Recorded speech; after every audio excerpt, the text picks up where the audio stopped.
Dalvin Cook was one of the best running backs in football last year, yet he's ready to hold out to get a much better contract because he only has 1 year and $1.3 million left on it. I'm not one of those people that love people that hold out, but I'm all about somebody going and getting their money. JURELL Casey is also very upset because he says that the Titans discarded him like used garbage after sending him to the Denver Broncos. The WWE is planning on changing the size of the NXT Championship. It's already the size of the West Coast. I don't know why. And they're planning on redesigning the Intercontinental Championship again. As well as the NBA is going to start testing players for PEDs. And I do not think LeBron James is on PEDs, but I can tell you this. Him, Giannis, and a few other NBA players will be among the first to get the tests.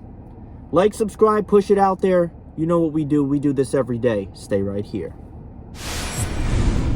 Ladies and gentlemen, welcome back to the YouTube channel. And not only that, today we've got 4. Instead of our typical 3-topic daily basis to talk about, we have 4 topics to talk about.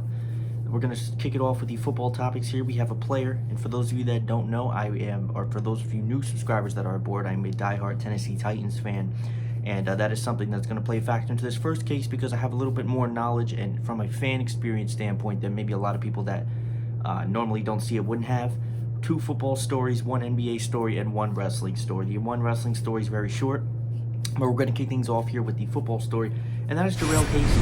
For those of you that don't know, JURELL Casey played many years for the Titans and was a very good player, I would like to say, from a fan standpoint. However, he is now on the Denver Broncos after being traded, and he thinks that the Titans discarded me like trash with a trade. JURELL Casey said Monday the way the Titans traded him to the Broncos after 9 seasons in Tennessee was equivalent to throwing him away like a piece of trash. The defensive tackle discussed the trade on a double coverage podcast hosted by the New England Patriots' Devin and Jason McCourty. Casey was a former teammate of Jason McCourty with the Titans. The part is so crazy, and this is where he quotes it. He said, "The part is so crazy that you give so much to them, especially when you come up on free agency and have opportunities to go elsewhere, especially the way that it was when we were there. 2-14, 3-13, Casey said to Jason McCourty, those were some rough times. When you're a loyal guy and you feel things are going in the right direction and you're that centerpiece, you got no choice but to fight it through. My mindset was to stick it out and things would get better." Before I go any further, I want to say as a fan, I was a Titans fan. Now, I became a Titans fan through my dad, who was an Oilers fan, and I jumped ship. When I first watched the Titans their first season, they were 13-3 and they lost in the first round of the playoffs. After that, it was a spiraled out of control franchise. I remember these 2 seasons. I want to say that I was in high school. 2-14 and 3-13 in back-to-back seasons. For any of you that are fans of atrocious football teams, because I know some of you have atrocious football teams and you're watching, it was a very rough time. The team was not good. This was a little bit before Mariota. Even when Mariota came along, you know, he had his moments, but I think, honestly, I respect Marcus Mariota, but he rubs me off as a backup quarterback. He's definitely capable of having some flashy plays and doing flashy things, but he rubs me off as a backup quarterback. And he talks about those times, and I think, you know, it's hard from a fan standpoint, but from a player, and JURELL Casey was a good player. He is a good player. He was one of the better players on the Titans. He had a mindset was to stick it out and things would get better. And again, that's him showing his loyalty for us to get to that point, to get better, and to be the main focus of that. And then you throw me away like trash, like I wasn't a main block of that. Coming off of an injury the year before and playing the whole season for y'all. No complaints. I did everything you wanted me to do, and you throw me like a piece of trash. At the end of the day, none of these businesses are loyal. He also states here, Casey was a 5-time Pro Bowler during his tenure with the Titans. He was named second-team All-Pro in 2013. After he had 10.5 sacks, Casey signed a 4-year, $60 million contract extension with the Titans in 2017. The better days that Casey referred to were capped off by a magical ride to the AFC title game last year. Unfortunately, he won't get the opportunity to build on that. The Titans cleared up over $11 million in cap space. They traded Casey to the Denver Broncos for a 7th-round pick selection.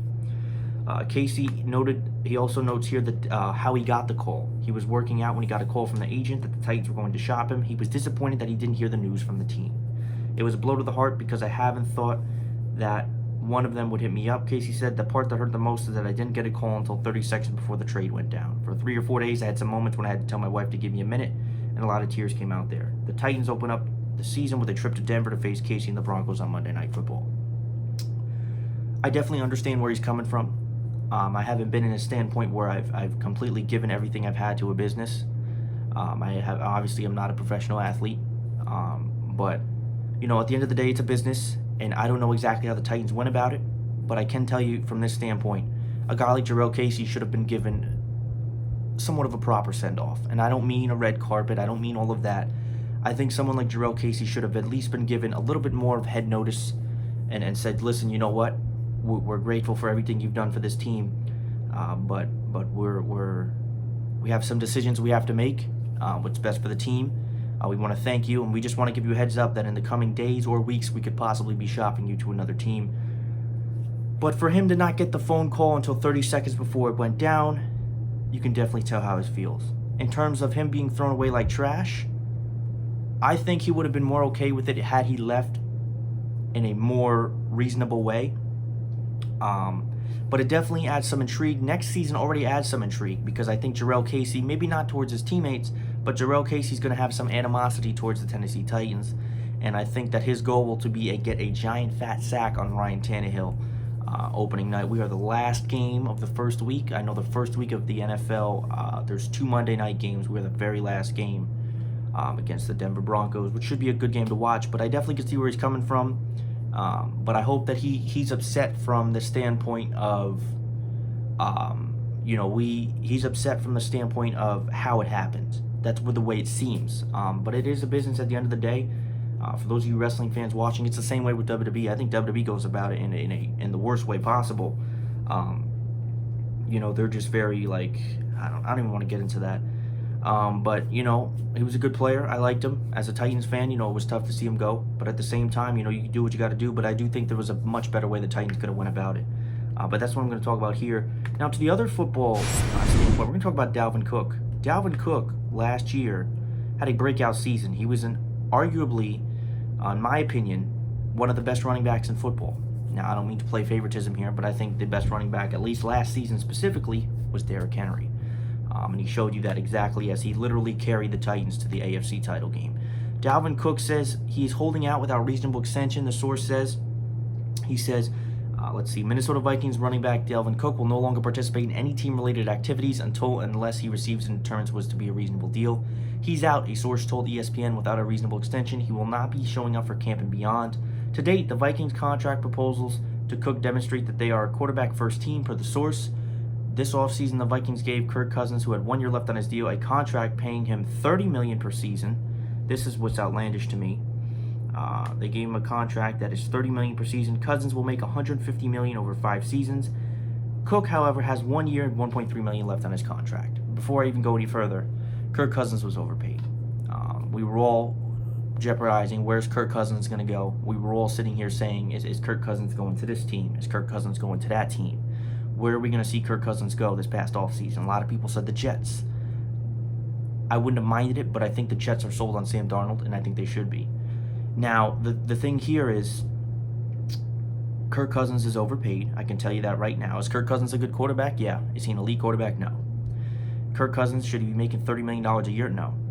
I think it would be unfair to give Kirk Cousins a $150 million contract while Dalvin Cook, who was literally one of your key pieces last year, is making barely over $1 million a year on his contract. He has 1 year left. Obviously, he after that contract, he would, negotiate. But I think it's safe for him to do it now because you see all of these other running backs that are starting to get this kind of money. You see Le'Veon Bell got the contract, even though he had an awful season.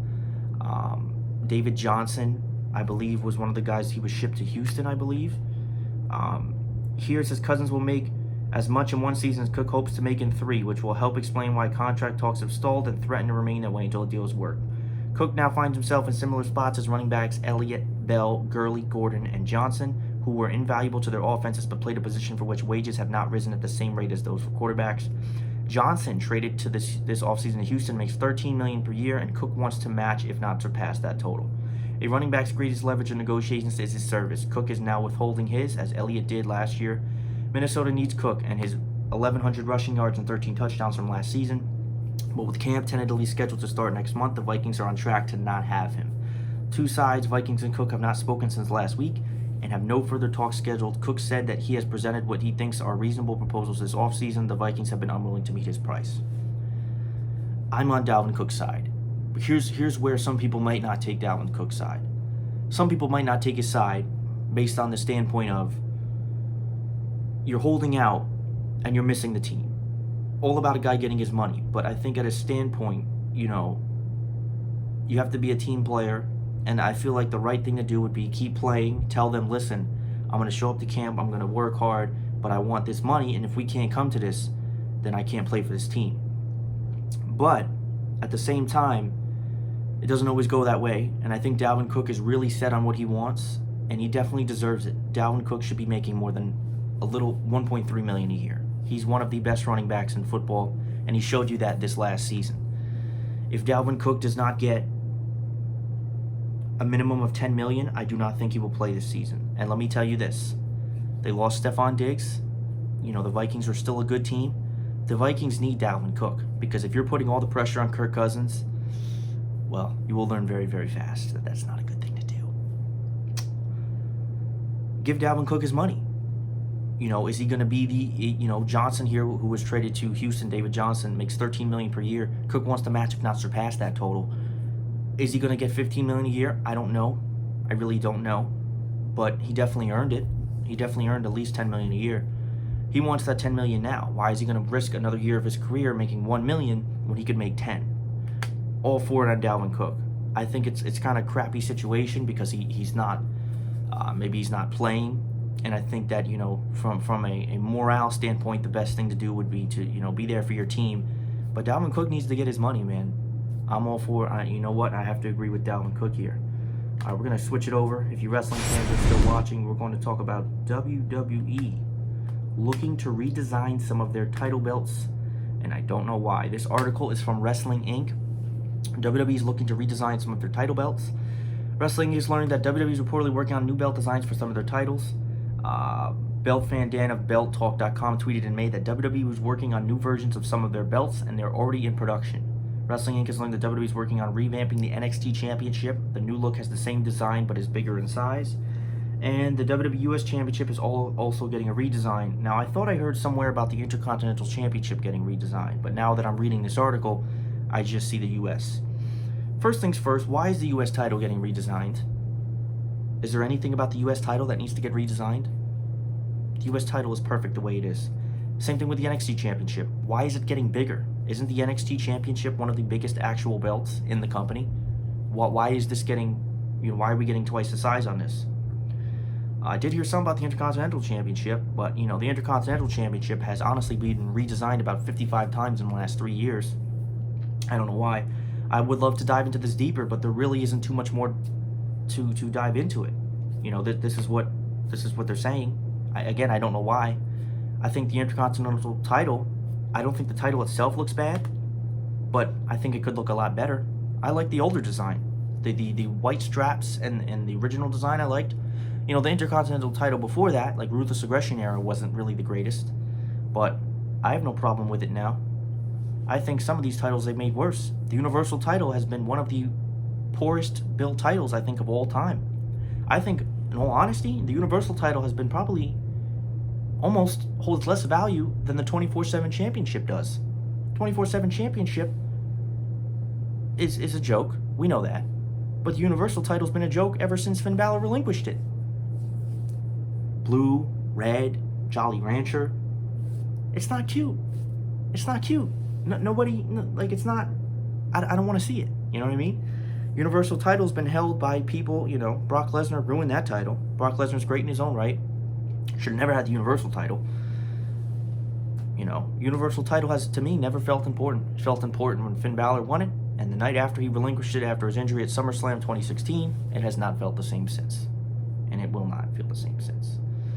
The WWE World Heavyweight title feels important around Drew McIntyre's waist, but I'm very scared that Bobby Lashley might actually win that title this Sunday.